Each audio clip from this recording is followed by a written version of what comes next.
Good evening students. तो हम लोगों ने अभी तक क्या एक्सरे टेक्निक पे काम कर रहे थे, ठीक है। रेडियोग्राफिक इंस्पेक्शन पे हम लोगों ने क्या क्या डिस्कस कर लिया था, एक्सरे के बारे में देख लिया था, गामा रेज के इंट्रोडक्शन पे देख लिया था, और ये देख लिया था कि किस किस तरीके से हमारी एक्सरे वेव बीम या फिर हमारी गामा रेज बीम किस तरीके से अटेन्यूएट होती है, ठीक। कौन कौन से सोर्सेस ऑफ अटेन्यूएशन है, जिसमें हम लोगों ने देखा था photo electric effect, pair production, Compton scattering effect, ठीक। और इसके बाद ये तीन मेन थे। इसके बाद हम लोगों ने फोटो डिसइंटीग्रेशन इफेक्ट को भी देखा, ठीक। तो ये सारे इफेक्ट हम लोगों ने डिस्कस कर लिए थे। अब हम लोगों को जो मेनली डिस्कस करना है वो है ब्रैग्स लॉ ऑफ डिफ्रैक्शन। एक ऐसा लॉ जिसने क्या किया, जिसके लिए आप नोबेल पुरस्कार भी मिला ब्रैग्स जी को। तो इसमें क्या हुआ, कि ब्रैग्स जी क्या कर रहे थे कि हमारे पास जो एक्सरेज थी उनके वो रिफ्लेक्शन पे काम कर रहे थे। कहां पे? उन्होंने क्या किया कि भाई एक्सरेज को मटेरियल्स पे अटैक कराया, एक्सरेज को मटेरियल पे अटैक कराया, और जब मटेरियल पे उन्होंने अटैक कराया एक्सरेज को, तो हुआ क्या कि उन्हें कुछ सर्टेन रिजल्ट्स मिले। कुछ सर्टेन रिजल्ट्स कैसे मिले? ब्रैग्स जी ने देखा कि भाई जिस कंडीशन पे यदि आपका एंगल ऑफ जो इंसिडेंस है, एंगल ऑफ इंसिडेंस है, यानी जिस एंगल पे आपकी एक्सरेज बीम मटेरियल पे पड़ रही हैं, और यदि वहां पे angle of scattering, angle of scattering, scattering मतलब क्या? सिंपली रिफ्लेक्शन, यदि ये एंगल आपस में बराबर हो जाए, जो कि एक बेसिक लॉ है, एंगल ऑफ इंसिडेंस बराबर एंगल ऑफ रिफ्लेक्शन, एक बेसिक लॉ है लाइट का, ठीक है, जो रिफ्लेक्शन में हम लोग पढ़ते आए। क्लियर? तो जब ये एक्सरेज है, क्या लाइट बीम ही तो है, एक तरीके की लाइट रे का ही तो पार्ट है। एक्सरेज हो चाहे गामा रेज हो, ये सब क्या है? इलेक्ट्रोमैग्नेटिक रेडिएशन है, यानी लाइट की स्पीड से चलते हैं, लाइट की बिहेवियर को शो करेंगे। तो उन्होंने क्या देखा कि जब एंगल ऑफ इंसिडेंस और एंगल ऑफ रिफ्लेक्शन आपस में बराबर हो, दूसरी कंडीशन उन्होंने देखी कि यदि जो हमारी वेवलेंथ का यदि मल्टीपल है, कैसा है? यदि हमारा जो पाथ है, path travelled by the X-rays beam, path travelled by X-ray beam, by X-ray beam, path travelled by X-ray beam, यदि कैसा है? इज एन इंटीग्रल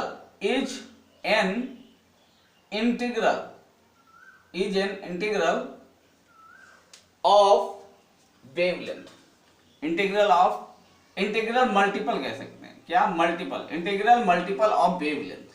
मल्टीपल मतलब क्या? जिस किसी एक ऐसे, इंटीग्रल का मतलब इंटीजर 1 2 3 4 इस तरीके से, इनका यदि मल्टीपल है ऑफ किसका? वेवलेंथ का। यानी कि इसको यदि मैं एक लाइन में इस तरीके से लिखना चाहूं, तो मैं कहूं कि ये जो डिस्टेंस ट्रेवल करेगी पाथ, जो हमारी एक्सरे बीम, यदि वो हमारी इंटीग्रल मल्टीपल है जिस वेवलेंथ के हमारी क्या है? एक्सरे बीम, जिस वेवलेंथ की हमारी एक्सरे बीम है, उसका यदि इंटीजर मल्टीपल की डिस्टेंस पे उन्होंने देखा, तो उन्होंने क्या देखा कि यदि दो कंडीशंस फुलफिल हो रही हैं, कि एक तो एंगल ऑफ इंसिडेंस और एंगल ऑफ रिफ्लेक्शन आपस में बराबर हो रहा है, और पाथ जो ट्रेवल किया जा रहा है एक्सरे बीम द्वारा, वो क्या हो रहा है? यदि वो इंटीग्रल मल्टीपल है वेवलेंथ का, तो जो एक्सरे बीम मिलती है उन्हें, वो क्या होती है? मोस्ट इंटेंस होती है। कैसी होती है? X-ray beam reflected is most intense. कैसी होती है? उसकी इंटेंसिटी सबसे ज्यादा होती है। यानी वो क्या कर रहे थे कि उन्होंने क्या किया, एक मटेरियल लिया, मटेरियल में क्या कर रहे हैं आप? एक्सरे डाले पड़े हैं, ठीक। एक्सरे जब वहां पे टकरा करके रिफ्लेक्ट हो रही है, तो वो रिफ्लेक्शन जहां जहां पे जा रहा है उसको मेजर कर रहे थे। तो उन्होंने देखा कि भाई यदि मेरे पास दो एंगल ऑफ इंसिडेंस और एंगल ऑफ स्कैटरिंग आपस में कैसे हैं? बराबर हैं, और जिनकी जो एक्सरे द्वारा जो डिस्टेंस ट्रेवल की जा रही है, यदि वो वेवलेंथ के इंटीग्रल मल्टीपल है, तो मुझे जो बीम मिल रही है रिफ्लेक्शन में, वो कैसी है? मोस्ट इंटेंस है। मतलब क्या निकला इसका? मतलब ये निकला कि निश्चित तौर पे कुछ ऐसा है कि इतनी डिस्टेंस पे जो डिस्टेंस इन्हें मिल रही है, यानी ये जो डिस्टेंस है इतनी ही दूरी पर आपको किसी ना किसी तरीके की रिफ्लेक्शन सरफेसेस मिल रही होंगी। यानी कि यदि हम जानते हैं क्रिस्टलोग्राफी में कि हमारे जो क्रिस्टल हैं वो रेगुलर अरेंजमेंट के होते हैं, हमारे जो क्रिस्टल हैं वो कैसे होते हैं, रेगुलर अरेंजमेंट पे होते हैं, ठीक। यदि तो इसका मतलब वो क्या कर रहे हैं, एक रेगुलर बेसिस पे प्लेन होंगे, वहां पे क्या होंगे, एक रेगुलर बेसिस पे। यानी वो लाइट रेज यदि पहले प्लेन पे और दूसरे प्लेन पे यदि सेम एंगल ऑफ इंसिडेंस और एंगल ऑफ रिफ्लेक्शन पे जा रही हैं, तो इसका मतलब है कि पहली लेयर और दूसरी लेयर पे वो टकरा रही हैं, ठीक है। और इसका मतलब था कि ये जो डिस्टेंस थी इसी डिस्टेंस पे उन्हें प्लेन मिल रहे हैं। यानी कि यदि लाइट रे क्या है कि यदि उन्हें मोस्ट इंटेंसिटी किसी एक फिक्स एंगल पे मिल रही है, किसी एक इस तरीके से कि वेवलेंथ उनका इंटीग्रल मल्टीपल है, इसका मतलब कि यहाँ पे रिफ्लेक्शन सरफेसेस अवेलेबल हैं जहां पे टकराने के बाद बीम रिफ्लेक्ट हो रही हैं। इसका मतलब यही निकला कि भाई निश्चित तौर पे ये क्या कर रही है, इतनी डिस्टेंस पे रेगुलरली बेसिस पे क्या मिल रहा है, यहां पे उन्हें प्लेन सरफेसेस मिल रही हैं। इसका मतलब था कि यहां से जन्म हुआ क्रिस्टलोग्राफी का। किसका, क्रिस्टलोग्राफी का जन्म हो जाता है। यानी एक्स रेज क्या कर रही हैं, अब एक्स रेज क्या कर सकती थी, get the structure of any molecules और atom. X rays get the structure of materials also. यानी अभी तक हम लोग ये तो जानते थे कि एक्सरेज क्या कर रही है, फोटोग्राफिक प्लेट पे इमेज बना रही है, ये तो हमें पता था, ठीक। लेकिन इस एक इंसिडेंस ने, इस एक डिफ्रैक्शन के एक्सपेरिमेंट ने ब्रैग साहब के क्या कर दिया, उन्होंने गेन कर लिया कि भैया कुछ तो है जो क्या कर रहा है, यदि इस तरीके से हमारा रिफ्लेक्शन हो रहा है, इस तरीके से ही हमें क्या मिल रहा है, इंटेंस रे मिल रही हैं, तो इसका मतलब है कि इतनी डिस्टेंस पे प्लानर सरफेसेस अवेलेबल हैं, यानी सरफेसेस अवेलेबल हैं। यानी मैं इसको यूटिलाइज कर सकता हूं किसमें, क्रिस्टलोग्राफी में। यानी एक्सरेज क्या कर सकती हैं, अब आपके इंटरनल स्ट्रक्चर को भी मटेरियल के बता सकती थी, मॉलिक्यूल्स के इंटरनल स्ट्रक्चर को बता सकती थी, यानी वो क्रिस्टल स्ट्रक्चर को फाइंड आउट कर सकती थी किसी मटेरियल को, ठीक है। तो ये एक फायदा हुआ, इसके लिए ब्रैग साहब को नोबेल पुरस्कार भी मिला, क्लियर। तो अब हमें एक्स रेस ने क्या कर दिया, एक्स रेस से मैं क्रिस्टल स्ट्रक्चर गेन कर सकता हूं। अब इसके पीछे बेसिक थ्योरी तो यही है, क्लियर।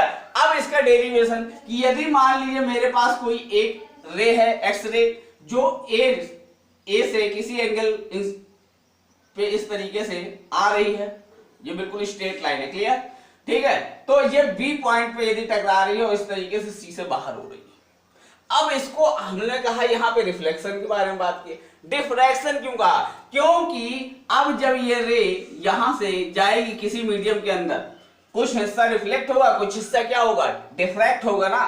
क्या होता है भाई, कुछ हिस्सा यहाँ पे रिफ्लेक्ट होकर सीधे निकल जाएगा, कुछ हिस्सा क्या होगा, मटेरियल के अंदर इस तरीके से मुड़ता है। जिस तरीके का आपका मीडियम होगा, या तो रे क्या होगी, आपके नॉर्मल के पास की ओर आएगी या नॉर्मल से दूर की ओर जाएगी। ये सिंपल डिफ्रैक्शन लॉ।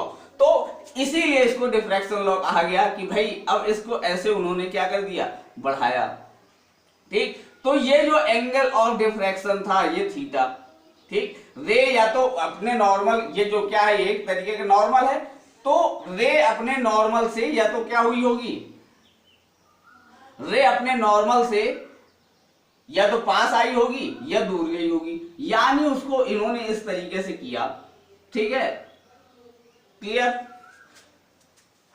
तो ये एंगल उन्हें थीटा, जो थीटा कौन सा एंगल है, डिफ्रैक्शन, एंगल ऑफ डिफ्रैक्शन।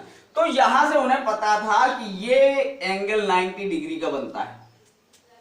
यानी यदि यहाँ पे एक प्लेन सरफेस मिली है और यदि ये एंगल इस तरीके से जा रहा है, तो साइन लॉ कहता है कि यदि ये एंगल थीटा है, ठीक है, तो जो यहाँ पे यदि मैं इस तरीके से रखूंगा तो ये एक 90 डिग्री का एंगल फॉर्म हो जाएगा। वहीं पे यदि दूसरी रे है इसी तरीके से, तो A dash, B dash, C dash, इसी तरीके से नेक्स्ट लेयर भी हो सकती है, ठीक। इसी तरीके से आपकी नेक्स्ट लेयर भी यहां से कर सकते हैं आप, ठीक। तो इस तरीके से एक रेगुलर वे में उन्होंने क्या देखा कि ढेर सारी लेयर्स उन्हें मिल गई क्रिस्टल के अंदर, और जब सर्टेन एंगल पे देख रहे थे, इस सर्टेन एंगल ऑफ इंसिडेंस पे क्या हो रहा था, उन्हें ये दिख रहा था कि मैक्सिमम रिफ्लेक्शन अकर कर रहा है, यानी इस बीच में जो रिफ्लेक्शन है वो कैसा था, डाउन था, यानी इधर इस एंगल पे उन्हें क्या मिल रहा था, ज्यादा मिल रहा था। बीच में आए कहीं पे भी उनको खाली स्थान मिला तो कोई रिफ्लेक्शन नहीं दिखाई दिया, लेकिन जैसे ही फिर एक लेयर मिली फिर उन्हें क्या मिल रहा था, एक्स्ट्रा रिफ्लेक्शन मिल रहा था, ठीक। तो इस चीज को उन्होंने नोटिस किया और उससे उन्होंने कहा कि निश्चित तौर पे ये क्रिस्टल स्ट्रक्चर को भी गेन कर सकती है हमारी X-ray with the analysis of reflection, ठीक है। अब इसमें क्या था कि मान लीजिए ये एक पॉइंट है P और ये पॉइंट है Q, क्लियर। तो यदि दो रे हमारी, यदि सेम प्लेन की बात कर रहे हैं, ये प्लेन कैसे हैं, पैरेलल यदि बात कर रहे हैं, तो चेक करिए कि क्या कह रहा है, यदि ये प्लेन हमारे d डिस्टेंस पे हैं एक दूसरे से, कितने पे हैं, d डिस्टेंस पे हैं, तो ये जो पहली रे है उससे एक्स्ट्रा डिस्टेंस कितनी चलनी पड़ी होगी, यानी इतनी डिस्टेंस तो कैसी है, बिल्कुल दोनों की बराबर रहेगी।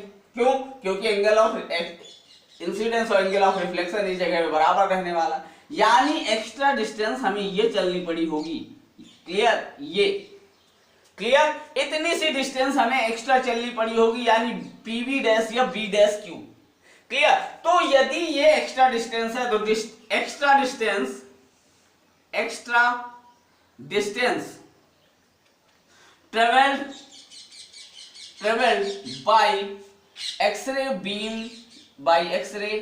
Beam A dash B dash and C dash क्या है, वो डिस्टेंस है आपकी PB dash plus B dash Q, या मैं इसी को सिंपली लिख सकता हूं 2PB डैश, ठीक है। अब जरा चेक करिए, ट्रायंगल ट्रायंगल ले लीजिए, ट्रायंगल BPB डैश, यानी इस ट्रायंगल को ले लीजिए, तो ट्रायंगल PB और B डैश में ये एंगल कैसा है, 90 डिग्री का है, ये एंगल कितना है, 90 डिग्री, क्लियर। ये डिस्टेंस है कितनी, ये डिस्टेंस आपको पता है D है, ये डिस्टेंस कितनी है, D है, क्लियर। तो यदि मैं ये डिस्टेंस पता है मुझे, यदि मैं ये PB डैश निकालना चाहूं तो यहां से मिल जाएगा, क्या मिल जाएगा भाई, तो निकाल लेते हैं, क्या लगा देते हैं, ये थीटा है तो ये लंब होगा, ये कर्ण होगा, यानी साइन थीटा लगा दीजिए, तो साइन थीटा बराबर लंब बटे कर्ण, यानी पीवी डैश अपॉन में ये डिस्टेंस d कर्ण, ठीक है। तो सिंपली यहां से आ जाएगा PV dash equal to d sine theta, ठीक। या फिर मैं कह सकता हूं कि डिस्टेंस, यदि मान लीजिए इसको डेल एक्स, जो एक्स्ट्रा डिस्टेंस चली गई है 2PV डैश, तो यानी ये क्या है, 2d साइन थीटा है, कैसी है, 2d साइन थीटा, कैसी हो गई भाई, यही तो है, पीवी डैश क्या है, d साइन थीटा, रख दीजिए। और इन्होंने क्या कहा था कि ये जो डिस्टेंस एक्स्ट्रा चली गई है, यदि ये n लैम्डा के है, यानी n मल्टीपल है किसके, हमारी वेवलेंथ के इंटीग्रल मल्टीपल है, तो ये क्या होता है, तभी हमें ये हमारी जो इंटेंस बीम गेन होती है, यानी इतनी ही डिस्टेंस पे अलग अलग प्लेन उन्हें मिलेंगे, तो यानी simply n lambda equal to 2d sine theta, ये क्या बन गया मेरा, एक तरीके का simple basic Bragg's diffraction law बना, जिसकी वजह से मैं क्या निकाल सकता हूं, crystal structure of any materials gain कर सकता हूं, क्लियर, ठीक है। तो ये था हमारा क्या, ब्रैग्स लॉ ऑफ डिफ्रैक्शन, जिसने क्या किया, एक तरीके से हमें क्रिस्टल स्ट्रक्चर किसी भी मटेरियल के गेन करने में हेल्प प्रोवाइड की, ठीक है, ठीक है। तो अभी हम लोगों ने क्या पढ़ा, ब्रैग्स लॉ के बारे में जान लिया। अब देखते हैं बीम ज्योमेट्री के बारे में। तो यदि हमें पता है कि एक्सरेज क्या है, एक्सरेज हो या फिर हम गामा रेज की बात कर रहे हैं, ये सब के सब क्या है, इलेक्ट्रोमैग्नेटिक रेडिएशन है, इलेक्ट्रोमैग्नेटिक रेडिएशन है। और यदि ये इलेक्ट्रोमैग्नेटिक रेडिएशन है तो निश्चित तौर पे क्या है, एक तरीके की लाइट रेज प्रॉपर्टी रखेंगी, कैसी रखेंगी, लाइट रेज प्रॉपर्टी शो करेंगी कि नहीं करेंगी, कैसी है, एक्स रेज हमारी क्या है, इलेक्ट्रोमैग्नेटिक रेडिएशन है, तो इनकी जो प्रॉपर्टी होगी वो भी कैसी होगी, लाइट रेज की तरह होगी। और जब लाइट रेज की तरह है तो लाइट रेज क्या है, यदि किसी सोर्स से आप लाइट डालते हैं और यदि बीच में आपने कोई ऑब्जेक्ट रख रखा है तो उसकी क्या करती हैं, लाइट रेज क्या कर देती हैं, उसी पर्दे पे किसी पर यदि पीछे पर्दा रख दिया जाए तो क्या करती हैं, उसकी शैडो बना देती हैं। क्लियर, उसकी शैडो बना देती हैं।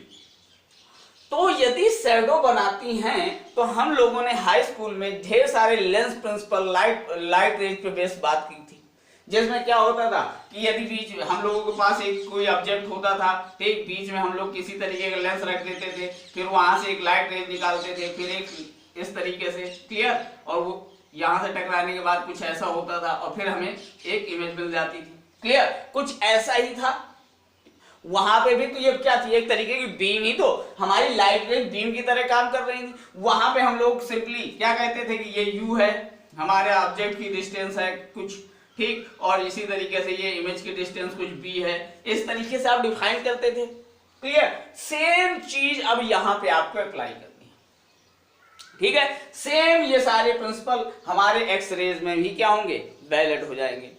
क्यों, क्योंकि एक्स रेज है तो लाइट रेज ही, एक तरीके की लाइट। तो अब बात करते हैं सबसे पहला क्या, मैग्निफिकेशन। यदि हम लोग यहाँ पे बात करते थे, कह देते थे ये ए बी है, ये हमारा मान लीजिए इमेज है जो बनी है वो सी डी है, तो A B upon C D जो होती थी वो हमारी कुछ ऐसी माइनस के यू अपॉन बी या बी अपॉन यू कुछ ऐसा करके आ जाता था, क्या कुछ ऐसा आता था। सेम चीज यहाँ पे यदि मैं कहूं कि मेरे पास यदि एस नॉट जो है, मैंने मान लिया कि साइज ऑफ द ऑब्जेक्ट है, क्या है, साइज ऑफ द ऑब्जेक्ट है, और यदि मेरी ये साइज ऑफ द शैडो है, तो निश्चित तौर पे इनमें वही रिलेशन होगा जो इनकी डिस्टेंस में रिलेशन होता है। यानी निश्चित तौर पे ये D not upon D S पे होंगी, यानी distance from the source. Clear, जहां पे यदि मैं ये कहूं कि ये एस नॉट क्या है मेरा, यदि मैं कह रहा हूं कि साइज ऑफ ऑब्जेक्ट है, क्या है, साइज ऑफ ऑब्जेक्ट है, और एस एस क्या है, साइज ऑफ शैडो है, साइज ऑफ शैडो है, तो इसमें ये सिंपली क्या था, एक तरीके का मैग्निफिकेशन रेशियो जो हम लोग निकालते थे। तो सिंपली क्या होता था, ये उतनी ही रेशियो में होते थे जितने हमारे सोर्स से ऑब्जेक्ट और उसकी शैडो की डिस्टेंस होती थी। क्लियर, सोर्स से, कहां से, सोर्स से, हर बार क्या, सोर्स से, यहां से लाइट आ रही थी ना, हमारे ऑब्जेक्ट से लाइट निकलती थी, ये मान के चलते थे, ठीक। तो ये सिंपली वही कि सोर्स से क्या, डिस्टेंस ऑफ द ऑब्जेक्ट, ये क्या है, distance of object from source, distance of object from source, from source, यानी एक तरीके से ये क्या है आपका u। यदि पहले की भाषा में बात की जाए डिनोशन में, तो हम लोग इसे u से डिनोट करते थे। वहीं ये क्या था कि डिस्टेंस ऑफ शैडो, शैडो यानी क्या, इमेज, डिस्टेंस ऑफ शैडो या distance of image from source, जो सोर्स होता था वहां से, क्योंकि जो डिस्टेंस मेजर करते थे यानी ये भी, यानी हम लोग ये जो डिस्टेंस मेजर करते थे वो क्या, एक ही पॉइंट से मेजर करते थे।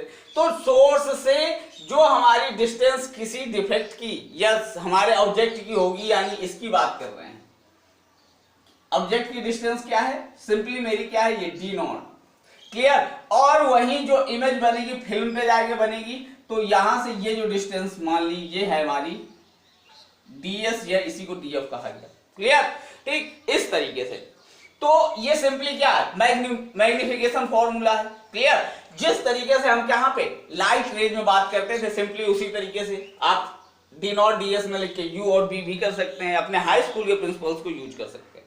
ठीक, अब जो अलग यहाँ पे होता है, तो हर एक एक्सरे जब बनती है, एक्सरे जब इमेज बनाती है, क्लियर, तो एक्सरे जब इमेज बनाती है तो उसमें कुछ ना कुछ क्या होती है, ज्योमेट्रिकल अनशार्पनेस होती है, यानी कुछ ना कुछ दोनों तरफ हमारी क्या होती है, हमारी लाइट रेज क्या हो जाती है, फिट करती है। यानी क्या होता है कि यदि मान लीजिए ये मेरी एक्सरे फिल्म है, यदि आप इसमें बोन्स बना रहे हैं तो बोन्स का एरिया तो डार्कर होगा, लेकिन उसके अगल बगल भी कुछ ना कुछ क्या मिलता है आपको, कुछ ना कुछ इमेज जैसा या कुछ व्हाइटनेस जैसी आपको नजर आती है क्या। ठीक, तो उसे हम कहते हैं ज्योमेट्रिकल अनशार्पनेस। क्या कहते हैं उसे, ज्योमेट्रिकल अनशार्पनेस। और ये सिंपली किस पर डिपेंड करेगी, आप जितना आपका साइज ऑफ ऑब्जेक्ट होगा उसी के अगल बगल बिल्कुल क्या होता है, उसी के अगल बगल ही ये क्रिएट होती है। तो जो एक टर्म आता है ज्योमेट्रिकल अनशार्पनेस, ज्योमेट्रिकल अनशार्पनेस, ये सिंपली क्या है, ये सिंपली डायरेक्टली प्रोपोर्शनल होगी आपके साइज ऑफ द ऑब्जेक्ट। जितना बड़ा आपका ऑब्जेक्ट साइज होगा उतना ही ज्यादा वो क्या होने वाली है, उसके चारों तरफ एक व्हाइट लेयर बनने वाली है। क्यों? क्योंकि ये आपकी ये तो बिल्कुल सॉलिड आपका क्या हो इमेज बन रही होगी, उसके अगल बगल कुछ ना कुछ व्हाइटनेस जनरेट होती है। ठीक, तो जितना बड़ा साइज होगा उतनी ज्यादा आपकी ये क्या व्हाइटनेस जनरेट होगी। तो ये साइज ऑफ ऑब्जेक्ट की क्या होगी, डायरेक्टली प्रोपोर्शनल होने वाली है। क्लियर? दूसरी, और size of source of light भी, size of source of light यानी आपका फोकल स्पॉट कैसा है, आपका फोकल स्पॉट का साइज जितना बड़ा होगा लाइट उतने ज्यादा एरिया पे पड़ेगी। यानी जितना आपकी ये एक्सरे फिल्म है, ठीक, तो जितनी ज्यादा एरिया पे ये आपका सोर्स ऑफ लाइट पड़ रहा होगा उस पे भी डिपेंड करेगी कि वो वहां इफेक्ट डालेगी। ठीक, उतनी जगह को इफेक्ट करेगी। अब भले उसे यहाँ पे कुछ नहीं मिल रहा, उसको सिर्फ यहाँ पे स्ट्रक्चर मिल रहा है, तो वो यहाँ पे स्ट्रक्चर जनरेट करेगी और यहाँ पे क्या कर देगी, ब्लरिंग क्या कर देगी, एक तरीके से ब्लर जनरेट कर देगी, एक तरीके की व्हाइटनेस अपने ऑब्जेक्ट या इमेज के चारों तरफ क्रिएट कर देती है। और ये चीज और किसके डायरेक्टली प्रोपोर्शनल होगी, पोजीशन ऑफ द ऑब्जेक्ट।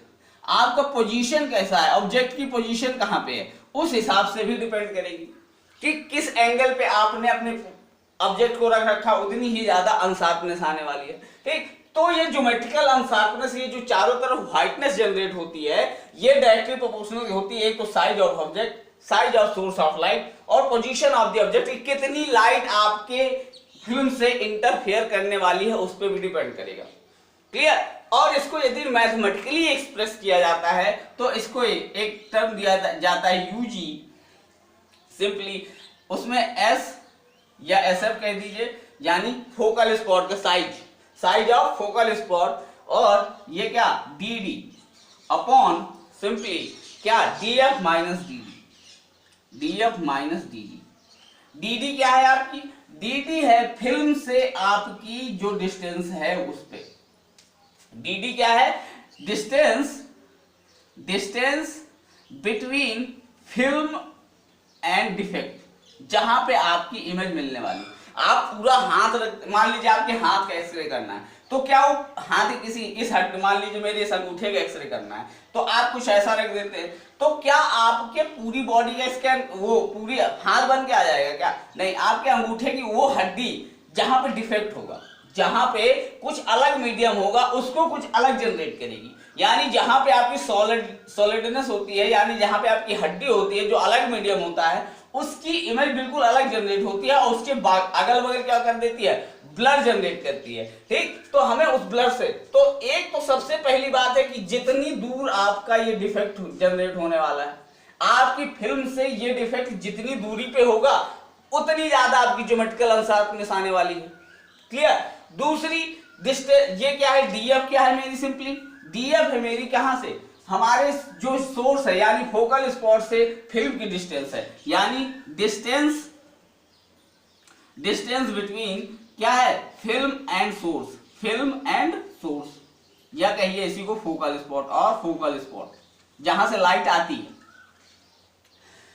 अब जरा चेक करिए फॉर्मूले में, आपको ज्योमेट्रिकल अनशार्पनेस क्या चाहिए, कम से कम चाहिए। यदि आपको ज्योमेट्रिकल अनशार्पनेस कम से कम चाहिए तो आप यहां पे फॉर्मूले से चेक करिए कि यदि आप डीएफ बढ़ा देंगे, यदि आप distance between source and film increase कर दें, सोर्स एंड फिल्म यदि आप इंक्रीज कर दें, तो क्या होने वाला है, आपकी ज्योमेट्रिकल अनशार्पनेस कम होगी। वहीं यदि ये डिस्टेंस बिटवीन फिल्म और डिफेक्ट बढ़ने लगी तो क्या होगी, ज्योमेट्रिकल अनशार्पनेस क्या होगी, और ज्यादा इंक्रीज करेगी। ठीक, तो ये हम लोगों को क्या करना होता है, अपने हिसाब से वहां पे क्या करते, पैरामीटर्स को एडजस्ट करने के लिए होती है।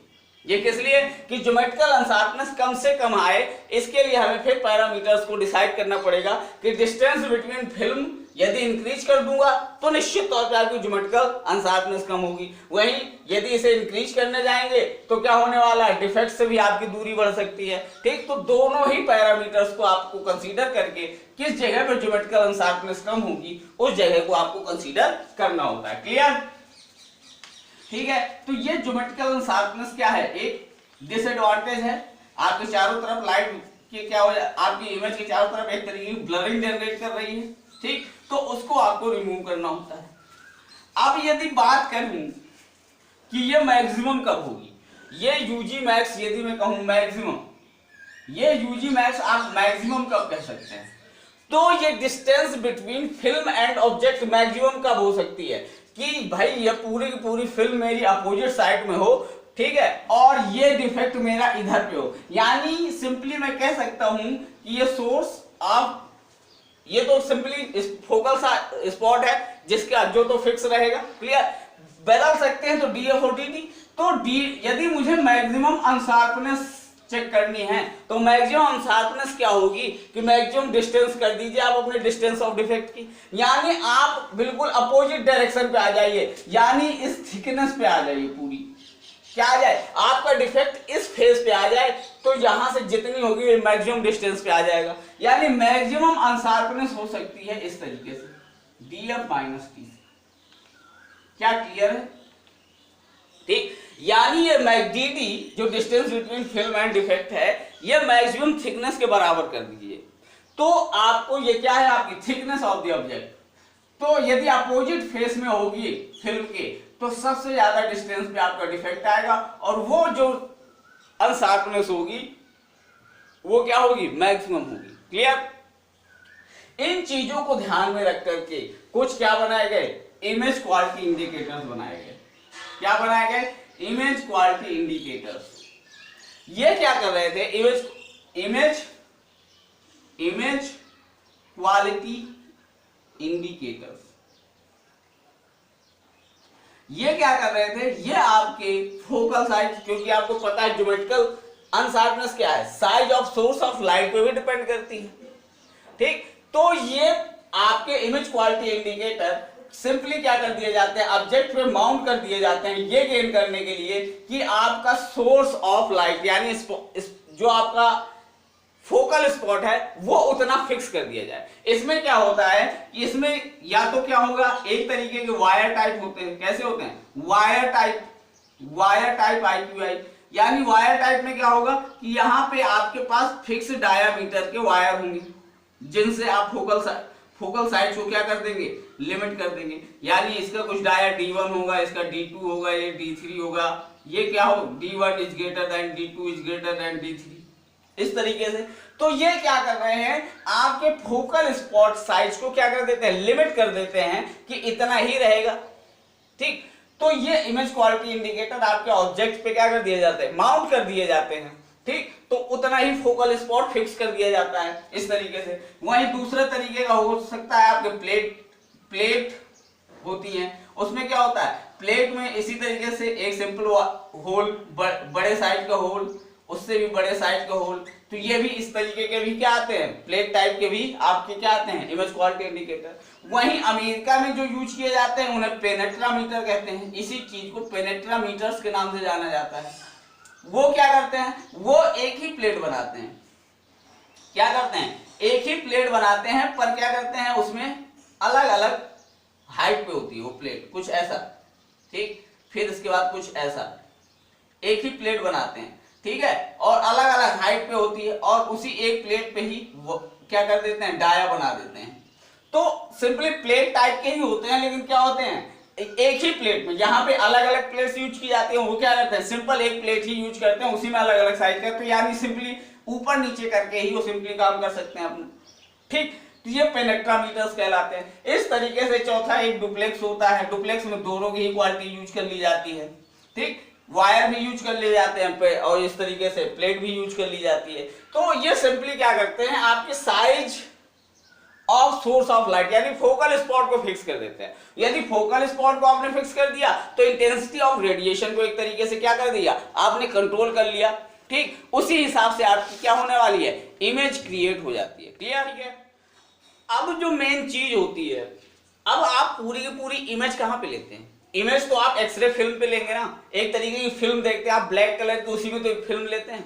वो उसका स्ट्रक्चर कैसा होता है, वो कैसी होती है, उसके बारे में बात करते हैं। ठीक है, तो आपकी टोटल जो आपकी एक्सरे फिल्म की मोटाई होती है वो होती है 0.5 mm। कितनी होती है? 0.5 mm, जिसमें कितनी लेयर होती हैं? 1 2 3 4 5 6 7 लेयर होती है। 0.5 mm की एक थिक आपकी एक्सरे फिल्म की मोटाई होती है, जिसमें कितनी 7 लेयर होती हैं। वो 7 लेयर कौन कौन सी होती हैं? नंबर 1 आपकी होती है प्रोटेक्टिंग लेयर। क्या है? सबसे ऊपर आपकी होती है प्रोटेक्टिंग लेयर। क्या होती है? Protecting layer. ये प्रोटेक्टिंग लेयर क्या काम करती है? ये होती है हार्डेंड जिलेटिन की। कैसी होती है? हार्डेंड जिलेटिन की। अब ये जिलेटिन क्या है? जिलेटिन एक तरीके की, जिलेटिन क्या है? एक तरीके का मटेरियल, लिक्विड टाइप का मटेरियल होता है। ठीक है, जो कहां से आपको गेन करते हैं आप? कदावर बोन से गेन किया जाता है। कहां से? कदावर बोन से, कदावर हड्डियों से। ये एक तरीके का लिक्विड होता है जो आप गेन करते हैं। तो सबसे पहले ऊपर जो हिस्सा होता है प्रोटेक्टिंग लेयर का होता है, उसमें इसको हार्डेंड फॉर्म में, यानी सुखाया हुआ फॉर्म लिक्विड का आपको सबसे पहले यूज करते हैं। ठीक, दूसरा जो लेयर कहलाती है वो इमल्सन लेयर कहलाती है। कैसी होती है? Emulsion layer. कौन सी होती है? इमल्सन लेयर होती है। कैसी? Emulsion layer. यहां पे आपको जो क्या होता है, लिक्विड फॉर्म में या इमल्सिफाइड फॉर्म में जिलेटिन को यूज किया जाता है। क्या होता है? इमल्सिफाइड जिलेटिन लिया जाता है। क्या है? जिलेटिन ही होता है, लेकिन कैसा? इमल्सिफाइड होता है। ठीक, और साथ में इस जो इमल्सन लेयर होती है, इसमें होते हैं सिल्वर हैलाइड्स। रियल में आपके ये सिल्वर हैलाइड्स ही इमेज को क्या करते हैं? गेन करते हैं। रियल में जो फोटोग्राफिक प्लेट में इफेक्ट आता है वो ये सिल्वर हैलाइड्स गेन करते हैं। सिल्वर हैलाइड्स मतलब क्या? या तो उसमें सिल्वर ब्रोमाइड होगा, या सिल्वर आयोडाइड होगा, या आपका सिल्वर फ्लोराइड होता है। इन तीनों में से कुछ भी, यानी आपके हैलाइड्स होने चाहिए। तो सिल्वर हैलाइड्स ही फोटोग्राफिक प्लेट के वो पार्टिकल्स होते हैं जो इमेज को क्या करते हैं? कैप्चर करते हैं। अपने ऊपर क्या करते हैं? इमेज को कैप्चर करने का काम करते हैं, लाइट को क्या करते हैं? रिस्पॉन्ड करते हैं। ये सेंसिटिव होते हैं। ठीक, इमल्सिफाइड लेयर। फिर इसके बाद ये जिलेटिन का क्या काम है? जिलेटिन का काम है यहां पे मैट्रिक्स प्रोवाइड करती है। क्या करती है? एक मैट्रिक्स प्रोवाइड करती है। यानी मैट्रिक्स क्या? मैट्रिक्स कुछ इस तरीके से क्या होता है?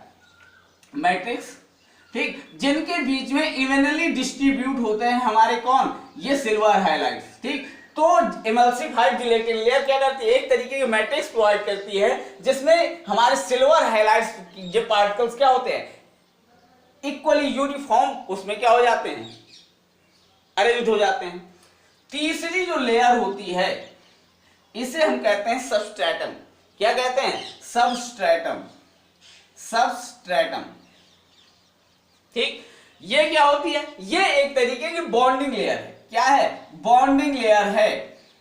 क्या है ये? बॉन्डिंग लेयर है, जो कि हमारी ये बीच वाली लेयर यानी बेस लेयर और हमारी इमल्सन लेयर को जोड़ने का काम करती है। सबस्ट्रेटम मतलब क्या? एक तरीके का जो ज्वाइंट बनाने का काम करती है। क्या करती है? सबस्ट्रेटम क्या है?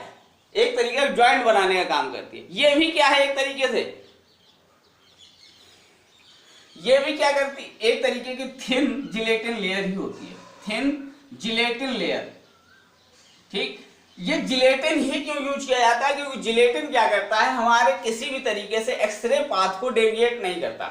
एक्सरे को आर पार सीधे क्या करता है? Without scattering, without any effect X-ray को आर पार उसी इंटेंसिटी में क्या करता है? आने जाने का पाथ प्रोवाइड करता है। इसीलिए हम जिलेटिन का यूज करते हैं।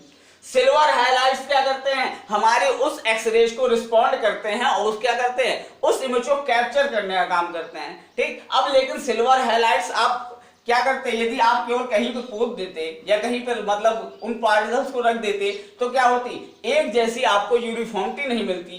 ठीक, उसके लिए आपने इमल्सिफाइड जिलेटिन का यूज किया, उसमें क्या कर दिया, अब ये क्या एक तरीके की जो हमारी जिलेटिन है, इमल्सिफाइड जिलेटिन, उसने मैट्रिक्स बनाई और उस मैट्रिक्स के बीच में आपके जो सिल्वर हैलाइड्स है वो बिल्कुल एक तरीके से यूनिफॉर्मली शेप में क्या हो जाते हैं, फिक्स हो जाते हैं। तो आपकी जो इमेज क्वालिटी होती है वो क्या कर जाती है, इनहेंस कर जाती है। सबस्ट्रेटम का काम है, ये एक तरीके की बॉन्डिंग यानी थिन जिलेटिन लेयर ही यूज की जाती है जो बॉन्डिंग का काम करती है किसके, बेस लेयर और इमल्सन लेयर के बीच में। अब ये सबसे मोटी जो लेयर होती है बेस लेयर होती है। ठीक, इस बेस लेयर में क्या होता है, सेलुलोज ट्राई एसीटेट होता है, या कह सकते हैं पॉलिएस्टर बेस्ड होते हैं। क्या होते हैं, पॉलिएस्टर बेस होते हैं।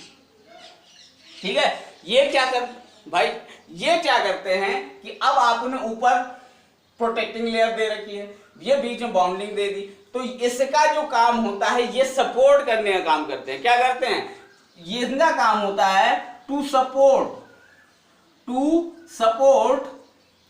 फ्रेजिल, क्योंकि आपने एक लिक्विड की ही मैट्रिक्स तो बना रखी है। क्या बना रखा है, ये आपने जो इमल्सन बना रखा है, फोटोग्राफिक इमल्सन, ये कैसा है, लिक्विड का है। तो यदि इसमें आपने नीचे बेस प्रॉपर मैनर में नहीं दिया, यदि इसके उस नीचे बेस नहीं होता तो ये लिक्विड क्या होता, हर आप पुश करते तो इधर उधर भाग जाता। लिक्विड ही तो है, ऊपर नीचे लेयर है और बीच में लिक्विड आपने भर रखा होता। यदि इसको प्रॉपर मैनर में लिक्विड को आपने सपोर्ट नहीं प्रोवाइड किया होता तो जैसे आप पुश करते तो ये लिक्विड क्या कर जाता, डिस्प्लेस कर जाता। उसके लिए यूज किया जाता है क्या, सेलुलोज ट्राई एसीटेट या पॉलिएस्टर बेस की एक मोटी लेयर बना दी जाती है। ये क्या करती है, ये सपोर्ट करती है आपके इस फोटोग्राफिक इमल्सन को, जो आपने इमल्सन लेयर में भर रखा था उसको सपोर्ट प्रोवाइड करती है और उसको क्या करती है, एक प्रॉपर मैनर, एक शेप में आपको रखने का काम करती है। क्लियर, और साथ में क्या करती है, ये क्या करती है, प्रोवाइड यूनिफॉर्म बैकग्राउंड। ठीक, provide uniform and highly transparent background.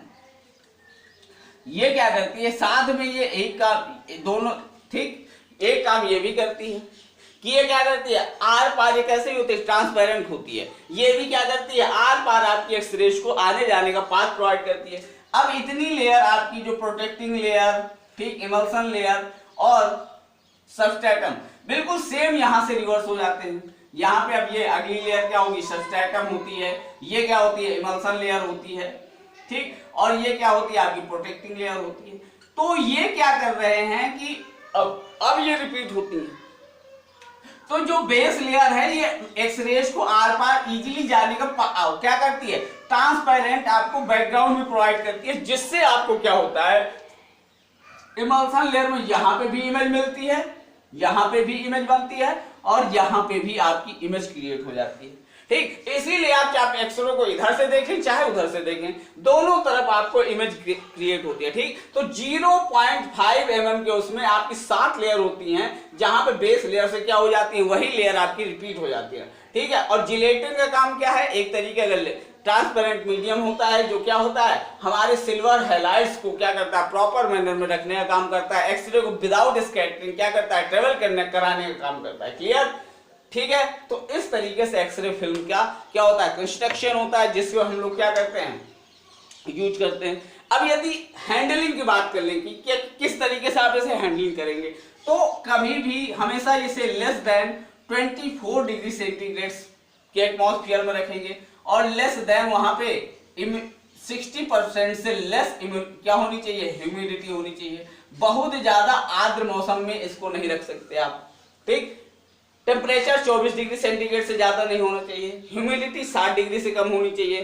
किसी भी तरीके का आपका केमिकल या हीट, इस तरीके का कोई भी इन्वायरमेंट नहीं चलेगा। ठीक, इस तरीके के इन्वायरमेंट में नहीं ले जाना है आपको। ठीक, और क्या होना चाहिए, आपकी जो लोडिंग या अनलोडिंग करनी है, यानी आप जब कभी भी एक्सरे का फिल्म लेंगे, एक्सरे को यूज करने वाले हैं फिल्म प्रोड्यूसन के लिए या बाहर निकालने के लिए, तो ये लोडिंग और अनलोडिंग कैसे रूम में होनी चाहिए? ये होनी चाहिए must be in a dark room, must be in a dark room. इसीलिए आप लोगों ने देखा होगा जब आपको एक्सरे जहां पे किया जाता है, ठीक, वहां पे बिल्कुल अंधेरा रहता है। कैसा रहता है? अंधेरा करके रखा जाता है ताकि किसी भी तरीके का आपका जो लाइट रेज है वो इंटरफेयर न करें एक्सरेज के पाथ में और आपकी फोटोग्राफिक इफेक्ट पे। क्लियर? ठीक। और साथ में एक्सपायरी डेट भी इनकी फिक्स होती है। कैसी होती है?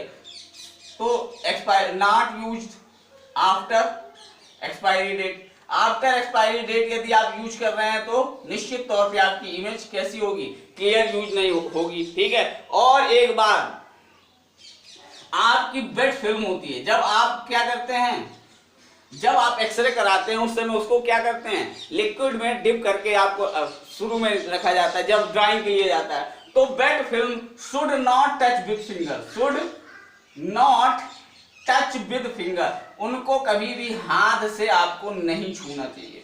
ठीक, जब तक वो ड्राइंग सूख न जाए आपको उनको कभी भी हाथ से नहीं छूना चाहिए। ठीक, इस तरीके से आप जो अनएक्सपोज्ड फिल्म है, आपने अभी तक जिसको यूज नहीं किया है उसके बारे में बात करते हैं। ठीक है कि 24 डिग्री सेंटीग्रेड से टेम्परेचर कम होना चाहिए, ह्यूमिडिटी 60% से कम होनी चाहिए, केमिकल हीट किसी तरीके इन्वायरमेंट को क्या होनी चाहिए, टच नहीं करनी चाहिए। ठीक, और लोडिंग और अनलोडिंग कहाँ होगी? डार्क रूम में होगी, इसीलिए एक्सरे जहां पे लिया जाता है उसको अंधेरा रखा जाता है। ठीक, और क्या होना चाहिए? निश्चित तौर पे एक्सपायरी डेट के बाद आप यूज नहीं कर सकते। और कैसा होना चाहिए? जो वेट फिल्म है उस दौरान आपकी फिंगर आपकी उसमें नहीं जानी चाहिए।